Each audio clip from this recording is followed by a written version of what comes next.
Hi everyone. Hi ladies, welcome back to...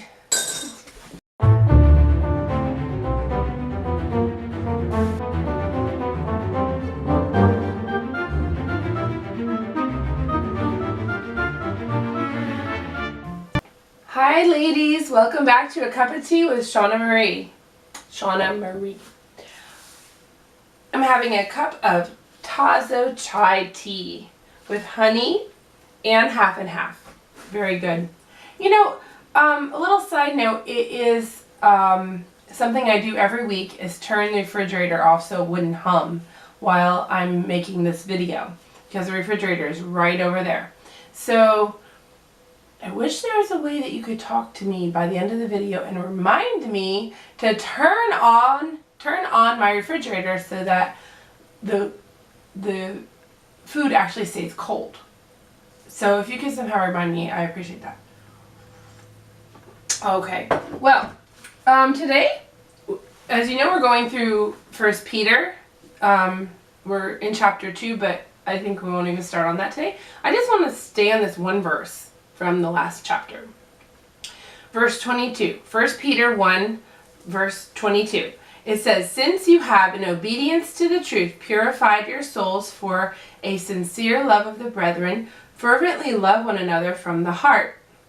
And it has a comma, but I'm going to stop with a period. Do you struggle with fervently loving one another from the heart? Because I know I do. Especially in my own home. It's easy to get real. It's easy to get grumpy with the people that we live with. And out there we're all sweet and everything with other people. And then we come home and we can get another way. And that's something that we really need to work on, especially as wives and moms. At least, maybe I should just say I don't know. Maybe this isn't a thing that you deal with. I don't know. But let's get real. I mean, I like to make videos to be encouraging and try to be cheerful and joyful and sweet on the video. The truth is, I had to do several takes before I was happy. And hopefully this one will come all the way to the end and I'll be happy with the whole video. So, in real life, you don't get extra takes. You don't get to delete the video and start over. In real life, you wake up and you either respond positively or negatively to your family. And so that's a lot to think about. Fervently loving one another from the heart. Just that phrase, to think about that again and again, is probably a good meditation to ask the Lord to help us to do that. Well, today I thought that, you know, I had some time from this time to this time to be completely by myself in the house making the video.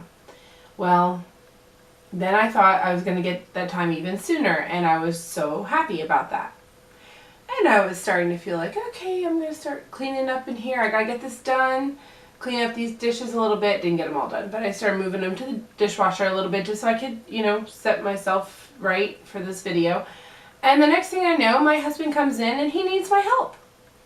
And instead of going joyfully and cheerfully to the car and helping him out, I kind of was grumpy, and I made each step of the way a little bit difficult. And I did help him. It was a very minor thing he needed help with, but it took an hour of time away from the house, away from me having the time to myself to get started on this. And as I was thinking about, okay, now I'm going to have a cup of tea with Shauna Marie, the video channel where I help people know how to love their husbands and children. Yeah. Well, I ended up apologizing to my husband for my attitude. And it could have gone so much better. I mean, I could have just seen it as God's hand in the day and how he wants to orchestrate it. For crying out loud. Earlier today, I was riding around and decided to stop at a donut shop. I already told my son, no, we're not going to stop there. Last minute, I just turned right and went inside and made my son very happy. Happy to get him a donut. Well, it turned out to be a very good thing, because there was a lady I ran into in there who our connection, I never met her ever, but our connection seemed like it was meant to be for me to get together with her in the future. And And she texted me and said, I'm really happy that I stopped in the donut shop, she said. And I said, I wasn't going to go to that donut shop. I'm glad I did too. Well, in essence, that's the gist of it. Is like, here's two people who may never have stopped in that shop, but at the right point in time, we both stopped there and it seemed like it was meant to be. Do we ever look at that? Do I ever look at that when my husband needs something? When my husband says, hey, can you help me with something for the next hour? I mean, for crying out loud, it wasn't even a big deal that he asked me to do. Just ride with him and be in the car with him. And I didn't even have to lift a finger. Really and truly, I had a grumpy attitude about that. Can you believe it? Can you believe that I have a channel about serving the Lord and being a good wife and everything? And no, I struggle with a good attitude, having a good attitude.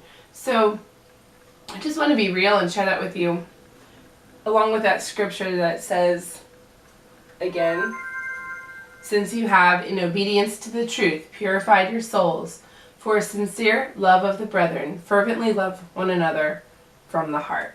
Okay, so that's what I'm working on. And hope it encouraged you to see the real side of me and the things that I struggle with.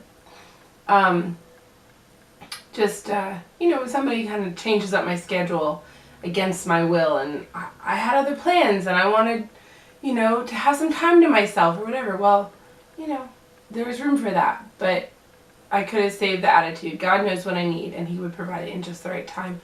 So, something I'm working on. So that aside, I think that's the biblical lesson for the week that I'm going to share in Cup of Tea with Shauna Marie. I have told everyone, or told a lot of people, that I'm going to be sharing why I am so happy this week. Because in spite of that grumpy attitude, actually, guess what? I'm actually very, very happy. And this is why. I quit my job, my part-time job at Chick-fil-A. I love Chick-fil-A. I have really enjoyed being a hostess at Chick-fil-A. I've been with them on and off for 9 years, covering 3 different Chick-fil-A's. And the first one was in a completely different state. So when I moved, I went to work at another Chick-fil-A, and then I had to commute because it's not like there are that many around here. And then there was one built in my town. So the last 8 months I've been working at that one because it's a lot closer. I don't have to commute so far. Well, it was some time ago that I really thought it was time to stop doing the part-time job. Now, there is a good reason why I was doing a part-time job, even though I want to be a stay-at-home mom and stay-at-home wife and mom. But I needed to help out the family financially, and it was what I was doing every Saturday for the longest time. And then we bumped it up to me doing it a little bit more, Friday, Saturday, maybe an occasional lunch when they needed it. And it was a good experience, but I was already wanting to come home and just be home because, you still come home as a wife and a mom and see, oh, this needs to be done, that needs to be done, oh, I wish I was home, oh, I'm so tired though now, and there's just a place right here where you just want to work right here in the home. And I really had hoped a long time ago to be done, but I needed to work some more, so I did. And finally, we are free financially to have me come home.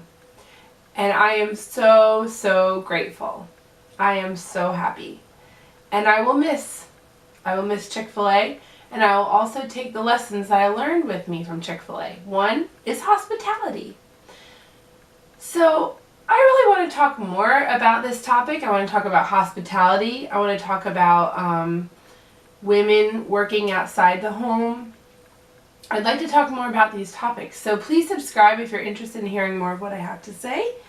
And but for this week, just wanted to share with you my joy that I am home again as a stay-at-home wife and mom. And I think it's been about 4 years since I was home. As I said, I've been with Chick-fil-A on and off for 9 years.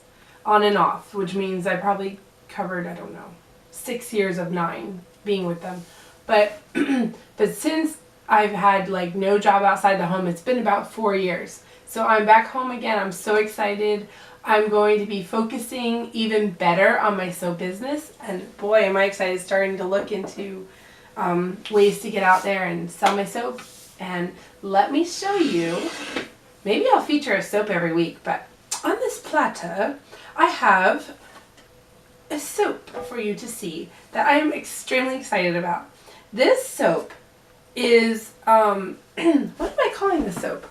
Honeybee soap. Orange and honey and oats.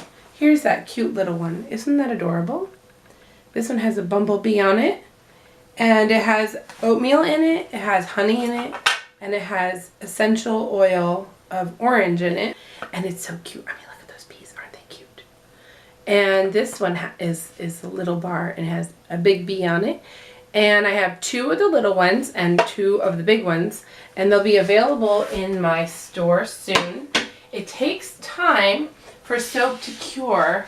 So when I make more of this soap, it won't be available right away. But soon when I put this listing up, it's going to be 4 of these will be available.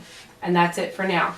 But I like the way it came out. I like the way my new recipe came out. I made up the recipe myself. It has grapeseed oil in it. And it's really nice. Oh, that's right. It's coconut oil. It has a lot of coconut oil. The basic recipe does have coconut oil, but this is actually 50% coconut oil. And it has grapeseed oil in this recipe, and my basic recipe doesn't have any grapeseed oil in it. And so both recipes are great and nourishing, and you gotta check out the listings and see the ingredients of the oil. You'll get to see the oils, or whether or not it has fragrance oil or essential oil in it. And just check out whenever you go to my site and you look at the listings. Look and see what oils I've used and what, if I use fragrance oil or essential oil, and you'll get an idea of what you're getting. And it's all very, very nice. So I'm very excited about this, and I hope you'll check it out. The listing will be up probably within a week. And anyway, in the meantime, thank you for having this cup of tea with me. I hope it was really encouraging, and that you'll come back for more, that you'll tell your friends that you've subscribed, and that you're looking forward to learning more about just Chick-fil-A, women working outside the home, hospitality, different things like that. And of course, going through 1 Peter. We will continue to do that and encourage each other. Thank you for coming.